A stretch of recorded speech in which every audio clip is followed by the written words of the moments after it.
तो लखनऊ के एक उच्च वर्गीय बूढ़े पिता ने अपने पुत्रों के नाम एक चिट्ठी लिखकर खुद को गोली मार ली। चिट्ठी क्यों लिखी और उसमें क्या लिखा, ये जानने से पहले संक्षेप में चिट्ठी लिखने की पृष्ठभूमि को जान लेना जरूरी है। पिताजी सेना के कर्नल के पद से रिटायर हुए थे। वे लखनऊ के एक पॉश कॉलोनी में अपनी पत्नी के साथ रहते थे। उनके 2 बेटे थे जो अमेरिका में रहते थे। ये बताने की जरूरत नहीं है कि माता पिता ने अपने लाडलों को पालने के लिए कोई कसर रखी होगी। बच्चे सफलता की सीढ़ी चढ़ते गए और पढ़ लिखकर इतने योग्य हो गए कि दुनिया की सबसे नामी गिरामी कॉर्पोरेट कंपनी में उनको नौकरी मिल गई।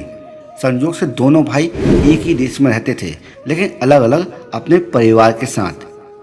तो एक दिन अचानक पिता ने रोते हुए गले से बेटे को फोन लगाया। बेटा, तुम्हारी माँ अब इस दुनिया में नहीं रही। पिता अपनी पत्नी की मिट्टी के साथ बेटों का आने का इंतजार करते रहे।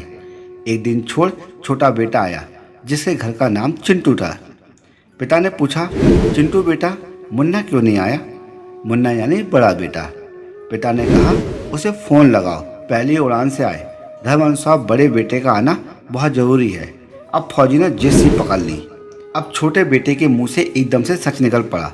उसने पिता से कहा, मुन्ना भैया ने कहा है कि माँ की मौत में तुम चले जाओ और जब पिताजी मरेंगे तो मैं चला जाऊँगा।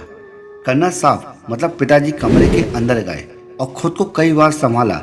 फिर उन्होंने चंद पंक्तियाँ एक पत्र में लिखी जो इस प्रकार थी।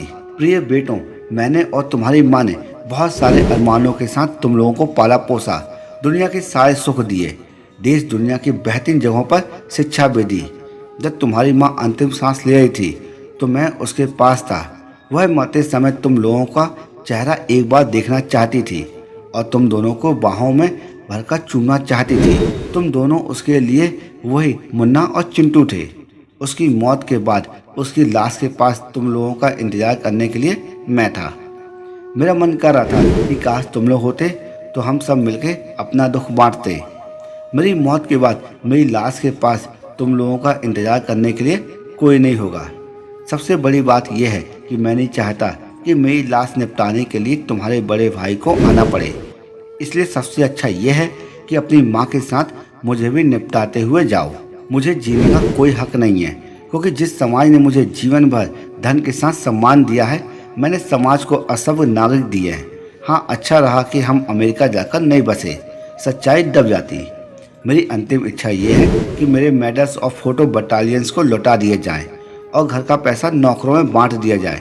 जमा पूंजी आदि वित्त सेवा केंद्र आदि सैनिक कल्याण में लगा दी जाए। तुम्हारे पिताजी। मैं तो कमरे में ठास से आवाज आई। कन्ना साहब ने खुद को गोली मार ली। ये क्यों हुआ, किस कारण हुआ, कोई दोषी है या नहीं, मुझे इसके बारे में कुछ नहीं कहना है। हाँ, यह एक काल्पनिक कहानी नहीं है, पूरी तरह सच्ची घटना है।